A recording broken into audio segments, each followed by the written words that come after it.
Bonjour et bienvenue sur Sait-on jamais.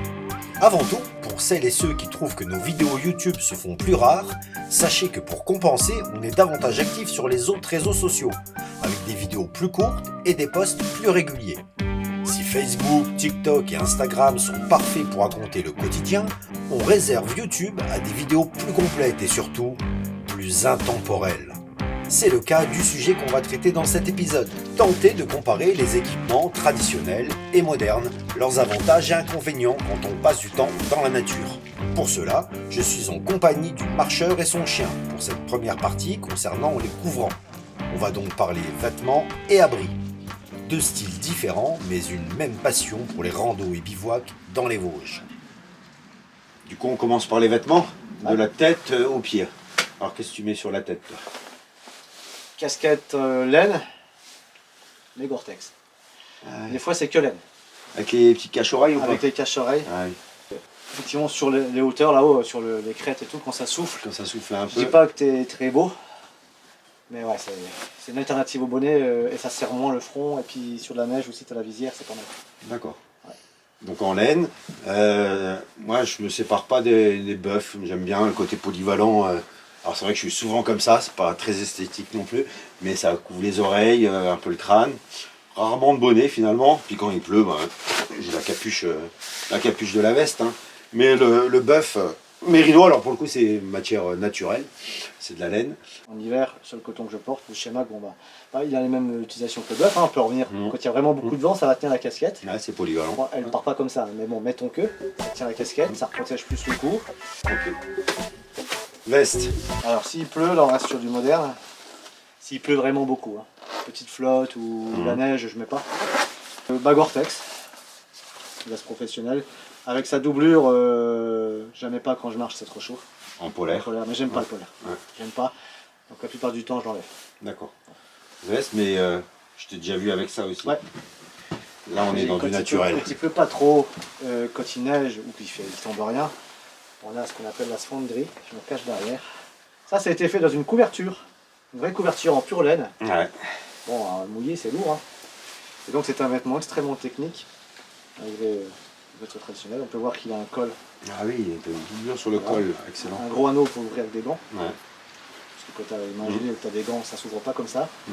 Et donc, on a le principe d'une veste avec une poche ventrale, on a les mains en chaud, qui peut se fermer en bas, qui peut se fermer en haut, avec un col qui peut aller jusque là. Hein. Ça me protège le nez.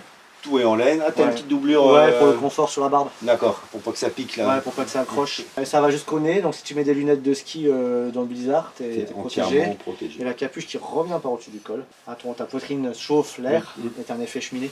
Ah oui. Tu peux dormir dedans. Hein.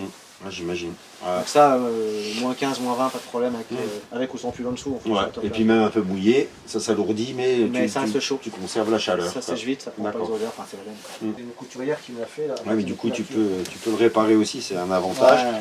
Contrairement donc veste étanche, alors pas forcément respirante, mais il y a des aérations, donc ça permet de réguler un peu.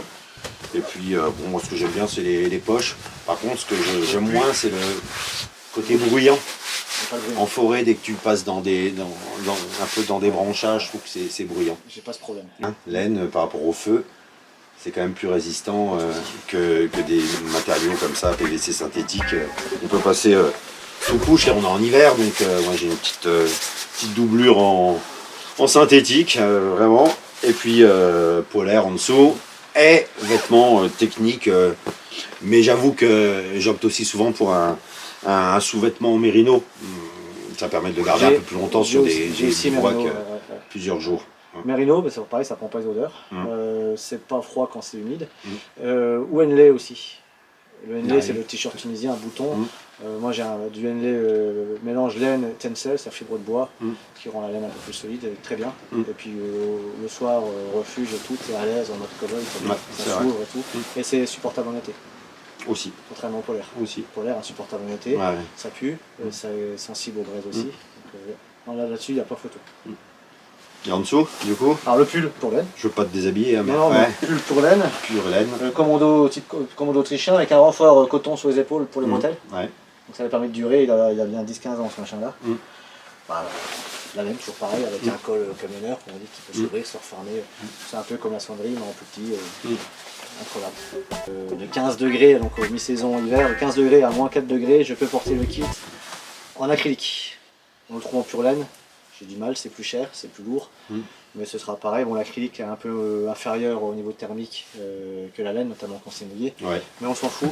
Alors, le gros avantage du kilt, c'est sa conception en plume-doigt, c'est les plis qu'on a sur le kilt. Sont mis comme des plumes doigts, donc celle du dessus va être mouillée quand il pleut dessus, mais pas celle du dessous. Donc c'est un vêtement de pluie qui s'alourdit certes, et qui ne va pas prendre le froid avec cette matière. Et donc en dessous on est toujours au sec. Par exemple un jean sous l'orage, t'es trempé, ça colle aux cuisses, ça te refroidit, tu montes, c'est pas agréable dans la marche. Une marche très libre, très aérée, c'est beaucoup plus dire, et c'est imperméable. Enfin c'est imperméable, c'est pas imperméable, mais c'est fait pour que tu ne sois pas mouillé en dessous, avec une poche de chaleur. Peut-être inconvénient, la dernière fois qu'on avait randonné ensemble, on a évoqué, on a marché sur un nid de guêpes, elles ont vite trouvé la faille. la faille, alors que en pantalon j'étais un peu plus épargné. Là, les tics, comme les gens qui se promènent en short. Bon, après on peut mettre des répulsifs sur les chaussettes, mais et puis le soir au bivouac, non c'est une tenue de marche, c'est pas une tenue de pause. Là on aura un peu plus froid parce qu'on n'est pas dans le mouvement. Si on se met accroupi dans un pré pour souffler sur ces braises, ça va chatouiller en dessous, on n'est pas protégé. Donc j'ai un pantalon léger sur plusieurs jours. On va marcher la journée avec le kilt, jusqu'à 0 degré, je ne mets pas de sous-vêtements. Et puis le soir, je vais sortir un pantalon. D'accord. Le kilt, c'est mouillé, c'est un rectangle. On fait sécher au-dessus du feu, c'est pas un problème. Ça sèche très vite, beaucoup plus vite qu'un pantalon. Bon bah moi, on va rien de très nouveau, pantalon de randonnée, des fois en jean. Alors, avantage, c'est que c'est fin, même mouillé, ça sèche assez vite. Par contre, ça colle vite aux cuisses quand il pleut.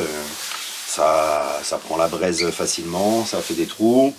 Voilà. Mais j'aime bien les poches cargo aussi sur le camp, pour ranger un peu des choses. J'aime bien avoir des poches quand même. C'est ce qui manque sur le kilt traditionnel, pas de poche. Donc on va mettre là je l'ai pas pris, mais un étui en cuir, le sporran.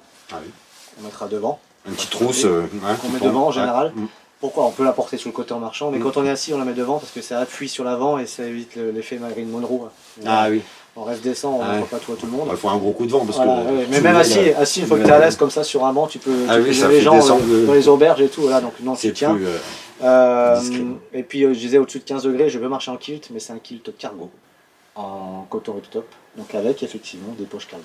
Ah ouais, je l'ai pas vu celui-là encore. Je verrai à l'occasion. On verra cet été. Alors, grande chaussette en laine. Oui, parce que le kilt c'est mieux. Avantage, quand il fait chaud, on redescend, quand il fait froid, on remonte. Bon, la laine. Inconvénient, quand il pleut beaucoup, par capillarité, ça peut aller mouiller à l'intérieur de la chaussure. Donc j'ai des guêtres, là-bas. Je garde un plouc, mais je mets les guêtres par au-dessus, et ça fait plus de pont. S'il pleut beaucoup, de toute façon, je vais, peut-être, s'il n'y a pas de vent et qu'il pleut beaucoup, j'aurai un poncho qui viendra jusque là, sur les guêtres, et j'ai plus de pont. Chaussures cuir, Vortex aussi, celle-là. Bon, pareil, moi, chaussettes, laine quand c'est possible, chaussures plus ou moins étanches, ça dépend du nombre d'années qu'elles ont. On a fait le tour des vêtements pour des sorties toute l'année. Pour se poser pour quelques minutes ou même pour un camp, pour un bivouac. Poser les fesses, on va dire, sur un rocher. Toi, tu utilises quoi? Vrai peau de mouton.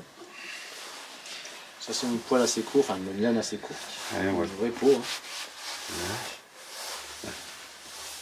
Bien, sous les fesses. Nickel. Tu peux être à deux. C'est ce que je vais faire d'ailleurs. Même le dos? Oui. Sur une chaise, sur un banc, sur une chaise de refuge.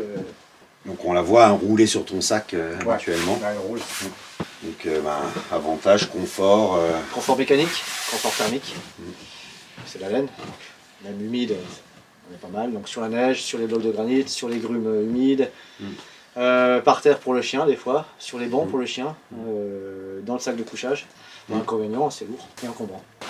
Je me travaille toujours une couverture de survie épaisse, donc utilisable évidemment. Donc là il y a des cordelettes parce que ça permet de mettre sous les fesses, donc ça isole quand même un petit peu, mais tu sens quand même vite le froid, et puis c'est surtout pas bien épais. Par contre, l'autre avantage de la couverture de survie épaisse, c'est que déployé, ça fait un petit abri en cas de pluie. Avec un enfant, je trouve que la couverture de survie, c'est quand même un élément de sécurité. Tu peux brancarder aussi avec ça. Tu peux brancarder, c'est relativement solide. Donc ça, voilà. Mais c'est du pur synthétique. Par contre, malgré le côté argenté, ça résiste pas au feu. Alors cette fois, on parle de dormir, de bivouaquer, hein, de dormir dehors. Donc toi, tes habitudes, c'est quoi dans les Vosges? Alors moi je connais à peu près 200 refuges, abris et kiosques dans les Vosges. 3 seulement sont sur réservation de clé, tous les autres c'est accessible. Libre d'accès. Hein. Voilà, donc sur la ligne de crête principale du sud au nord, il y en a un tous les 3-4 km. Si tu regardes le ciel, tu vois quand ça se couvre, 3-4 km c'est moins d'une heure, hein, c'est 20 minutes. En 20 minutes je suis à l'abri. Je connais un grand nombre de ruines de fermes autour de chez moi, avec des caves encore en état. Et je connais un grand nombre d'abris sous roche, un peu partout sur les Vosges, notamment sur le Piémont. Donc dans les Vosges, j'ai absolument pas besoin de transporter de tentes ou de matériel d'abri. Voilà. Surtout qu'avec les chiens, dans un refuge, au moins je ferme la porte, ils ne vont pas se barrer la nuit, chasser. Donc c'est une sécurité aussi. Et moi, n'ayant pas cette connaissance du territoire, j'ai toujours, on part en bivouac, et ben, un tarp, 3 mètres par 3 mètres, voilà, qu'on va monter en différentes configurations. Alors, c'est sympa parce qu'il y a le côté montage avec les enfants. Et puis on est par contre, je trouve l'avantage de dormir sous le tarp, c'est qu'on est vraiment à l'extérieur en prise directe avec la nature. T'entends les animaux, t'allumes ta lampe, tu peux voir les yeux. Enfin, t'es vraiment dehors, c'est presque de la belle étoile. J'aime pas du tout dormir sous tente par contre, vraiment, ça me plaît moins. C'est trop lourd. Ouais. Puis en plus c'est lourd une tente, et puis là pour le coup t'es enfermé, t'es dehors mais enfermé. Alors que tarp t'es quand même vraiment dehors, mais j'avoue que le kilo 5 du tarp, on s'en passerait bien des fois dans un chargement, pour moins de confort en plus qu'un refuge, quoi. C'est pour ça que j'opte pour refuge, parce que je suis chargé du matériel de laine, de mouton, mais j'arrive à économiser un sac de couchage en dessous de 0 degré, la plupart du temps j'en ai pas besoin. J'arrive toujours à avoir entre 10 et 20 degrés dans un refuge quand je fais du feu. Donc un sac de couchage confort 10 degrés, moi ça me suffit, c'est plus petit, plus compact. Alors que là, qui dit tarp, dit matelas isolant, couverture de survie en dessous pour le sol, et puis un bon sac de couchage. Il y a un investissement financier aussi, mon matériel est moins cher qu'un matériel froid pour l'extérieur. Aussi.